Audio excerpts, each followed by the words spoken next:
Akashic Bunny here with another random thought. Being an active member of a raid team is a lot like being on a sports team. You're expected to prepare outside of raid time so that when you come together as a group, your energy and focus can be on the group goal. Like any group endeavor, each person must do their part at the right time and in the right way for group success.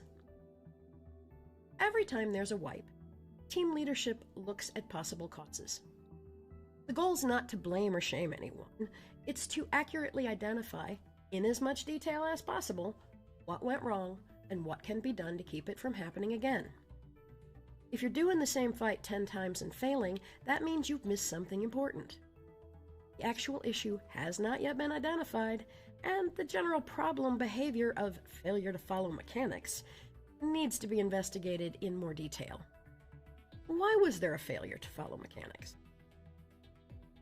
Common vulnerabilities include a failure to study the mechanics before the fight, a failure to secure needed gear upgrades or enhancements prior to raid start, or even simple distractibility during the fight.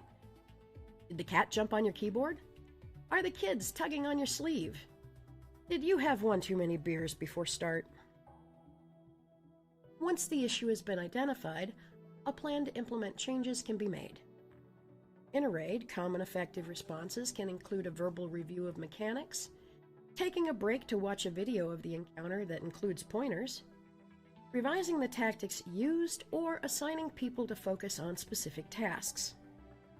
For issues that keep coming up, a plan can be put into place to reduce the frequency of the problem going forward. A simple example is the use of minimum gear scores and clear expectations regarding supplies for participation in a raid group.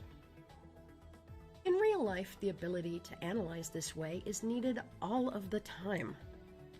The process itself is the same, although the details can be more complicated.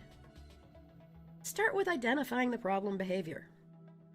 It's good to be as detailed and precise as possible. Ideally, you will describe it in such a way that someone could recreate it without actually having seen it. This description should include what events led up to the problem when possible, actions taken, feelings, thoughts. These are all things that can be included in the analysis. For each link, see if it can be broken down into smaller links. When broken down into the smallest links possible, look at what different thoughts, feelings, or actions could have occurred at each step. What things created a vulnerability that can be addressed? Now look at the consequences and be specific. How did other people react? How did they feel? How did you feel? Are there ongoing and evolving consequences? Describe in detail at each point where you could have used a skillful behavior to head off the problem behavior. What key links were most important in leading to the problem behavior? Describe in detail a prevention strategy for how you could have kept the chain from starting by reducing your vulnerability. Now, the last step is particularly important. Describe what you are going to do to repair significant consequences of the problem behavior. What did you really harm? What was the negative consequence you can repair? Look at the harm or distress you actually caused others and the harm or distress you caused yourself. Repair what you damaged. You don't bring flowers to repair a window you broke. You fix the window.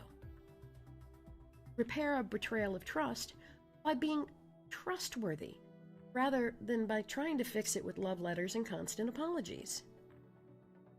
Repair failure by succeeding, not by parading yourself. Till next time, remember, life's a game. Play and grow.